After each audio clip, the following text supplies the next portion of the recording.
तुमने कभी अनुभव किया हो अगर तुमने प्रेम किया है। इसलिए कहता हूं कि अगर तुमने प्रेम किया है, क्योंकि बहुत कम लोग प्रेम को उपलब्ध हो पाते हैं। प्रार्थना तो बहुत दूर, जीवन प्रेम से भी वंचित रह जाता है। अगर तुमने कभी प्रेम किया है तो तुम एक लय अनुभव करोगे प्रेमियों में, कि प्रेमी दूर होते हैं, करीब आते हैं, एक छंद है। क्योंकि अगर तुम सदा ही करीब करीब रहो तो भी रस खो जाता है।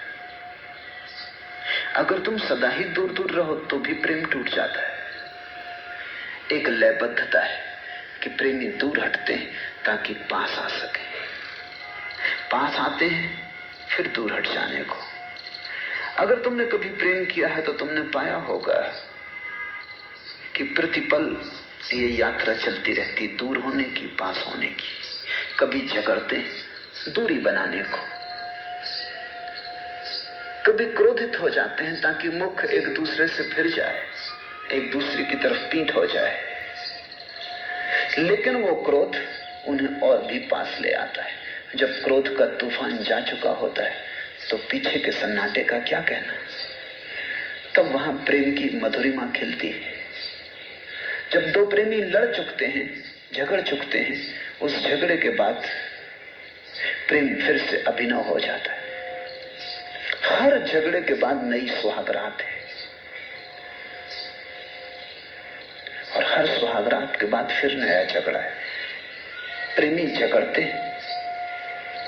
झगड़े में राज है। अगर प्रेमी झगड़ते ना हो तो समझना कि प्रेम समाप्त हो चुका है। अब दूर जाने की कोई जरूरत न रही, क्योंकि पास आने की कोई आकांक्षा न रही।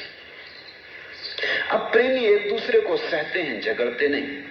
समझना प्रेम चुक गया है। जो पति पत्नी कभी नहीं झगड़ते हैं, समझना कि वहां प्रेम रहा ही नहीं। हाँ, जो सतत झगड़ते हैं वहां भी प्रेम नहीं है। जो 24 घंटे झगड़े पर ही उतारू हैं, जिन्होंने उसे कोई युद्ध का मैदान बना लिया है, जो उसे धर्म क्षेत्र, कुरुक्षेत्र, जो उसे समझ रहे हैं कि यही जीवन है, उनका भी प्रेम नहीं है। प्रेम कीमिया है, रसायन है। झगड़ते हैं, थोड़ा सा फासला हो जाए, फासले में रस पैदा होता है। गर्मी के उत्तप्त दिनों में जब सूरज आग की तरह बरसता है, पृथ्वी तैयारी कर रही है वर्षा में तृप्त होने की। फिर वर्षा में डूब जाएगी आकांक्ष, नदियों में पूर आएंगे, झरने बड़े होकर बहेंगे, बाढ़ फैलेगी, रोआ रोआ सिक्त हो जाएगा जल से। पृथ्वी फिर तैयार हो रही है धूप के लिए। सूखना होगा गीले होने के लिए, गीला होना होगा सूखने के लिए। जिसने जीवन के इस संगीत को समझा, उसके लिए पृथ्वी और परमात्मा का द्वंद्व नहीं है, खेल है। उसे आत्मा शरीर के बीच कोई संघर्ष नहीं है। सतत पास आना और सतत दूर जाने की छंदबद्धता है। योग परम संगीत की कला है, वो कोई दुश्मनी नहीं है। इसलिए शरीर से लड़ना मत, पृथ्वी को त्याज्य मत समझना,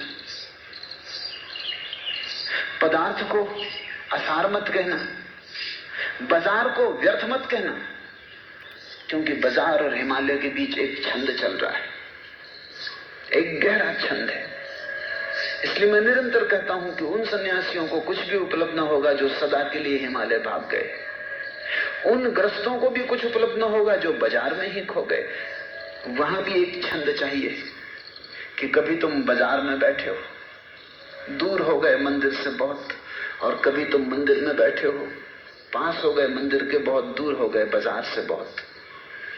अगर तुम इस छंदबद्धता को संभाल लो तो तुम मेरे सन्यास का अर्थ समझ पाओगे।